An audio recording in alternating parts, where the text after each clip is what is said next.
La qualité de ta relation amoureuse influence directement ta qualité de vie.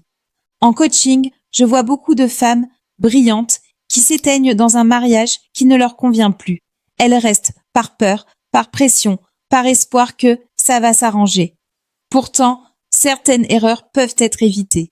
Je vais te partager l'essentiel, les erreurs à éviter avant le mariage, les bases à poser pendant le mariage et l'attitude à garder si ça ne fonctionne plus. J'ai été mariée 2 fois, la première fois très jeune, échec total, la seconde plus mature. Ces expériences m'ont appris des vérités qu'on ne dit pas assez. Avant le mariage, les bases indispensables. 1. Ne confonds pas feeling et compatibilité. La chimie, les papillons, l'excitation, c'est magnifique, mais ce n'est pas suffisant pour construire une vie. Pose-toi les vraies questions.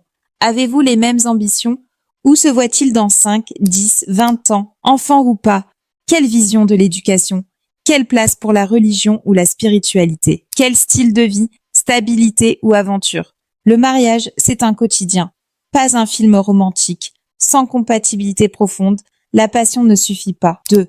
N'ignore jamais les red flags. Un défaut visible avant le mariage sera toujours présent après. Le mariage ne transforme personne. Violence, jalousie excessive, mépris, instabilité, irresponsabilité.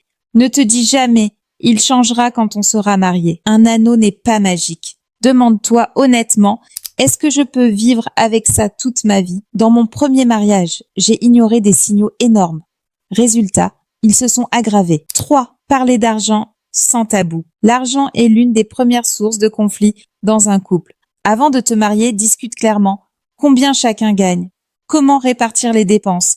Y a-t-il des dettes? Y a-t-il de l'épargne?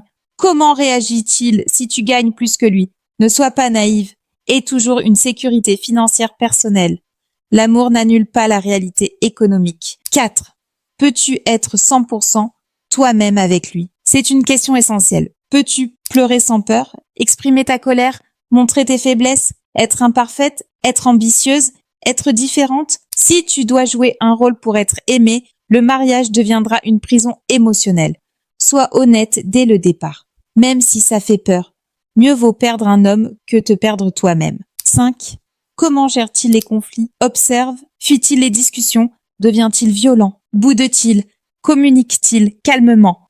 La façon dont il gère les conflits avant le mariage sera la même après. On ne change quelqu'un que s'il décide lui-même d'évoluer. Pendant le mariage, ce qu'il ne faut jamais oublier. 1.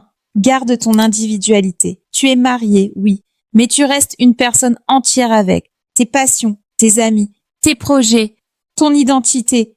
Le mariage ne doit pas devenir ton unique identité. Il doit être la cerise sur le gâteau, pas le gâteau entier. 2. Ton mari ne peut pas être ta seule source de bonheur. Être aimé, c'est merveilleux. Mais si tout ton bonheur repose sur lui, tu deviens dépendante. Ton amour numéro 1 doit rester toi-même. Un mariage sain complète ta vie. Il ne la remplace pas. 3. Ne compare jamais ton mariage aux autres. Réseaux sociaux, couple parfait, apparence idéale. Tu ne sais pas ce qui se passe derrière les portes fermées. Comparer détruit la gratitude et crée de la frustration inutile. L'herbe est verte là où tu l'arroses. 4.